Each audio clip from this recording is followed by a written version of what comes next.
Pregnancy Week by Week, Episode 2, Week 5 to 8. What to eat and avoid and your skincare essentials. Welcome to the episode 2 of my week by week progress as a pregnant woman. This is based on my personal experience. I am not a doctor. I am just sharing what I learned and experienced from this pregnancy so far. So week 5 to 8, everything started feeling very real. Pumasok na ang pagsusuka, yung mga gusto kong pagkain, ano yung mga ayaw ko na. Kaya here, I already started researching what are the pregnancy safe foods and what are not. Okay, what are the foods that I focused on eating? First, since medyo may pagsusuka na, I focus on small but frequent eating throughout the day. Okay, bawal ka magpagutom. It should be more on protein, it should be healthy, so I eat eggs, chicken, and maraming gulay. Actually, fruits are highly suggested, pero talagang nasusuka tayo. Yung tumalab lang sa akin na fruits, I always eat yung mga aase, mangga, citrus, sampalok, the apples, yung sinasawsaw ko sa asin, yun lang talaga tumalab sa akin.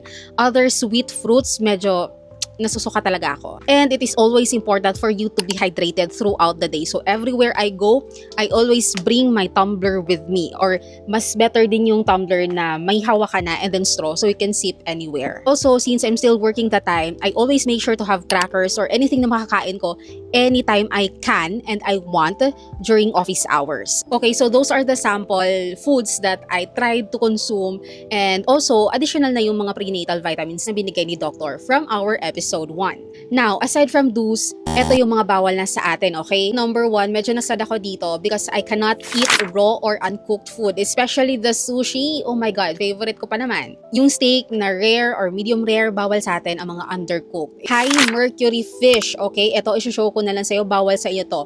Malalaman mong high mercury ang fish if kumakain din siya ng smaller fishes. Bawal din ang mga unpasteurized dairy like cheese, milk na hindi na process. So, ako, lactose intolerant ako. Naturally, for milk, ang kinokonsume ko talaga is the soy milk or the oat milk. Sobrang sarap pa. Then, eto pa, I don't know if I can survive without this, pero pinagbabawal na ang too much caffeine. So, kasama na doon ang coffee, if magsusoda ka pa sa afternoon, if magtiti ka pa, matcha has also caffeine. So, at the end of the day, everything adds up and kailangan hindi ka lang magpas sa limit mo. And of course, bawal na ang alcohol of any form. Okay? Bawal ka na mag-alcohol or also cigarettes. Bawal na mga vices. Now for skincare, it should be mild, it should be paraben-free, fragrance-free like cleansers na CeraVe, Cetaphil, and also yung ginagamit ko personally si Roundlab.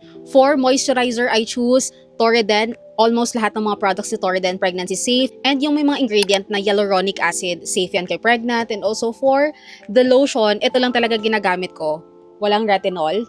And also buy one take one, mura lang to. Also, kahit buntis na tayo, still don't forget to use your sunscreen. This is my previous sunscreen, and upon research, medyo hindi siya safe dahil chemical sunscreen to.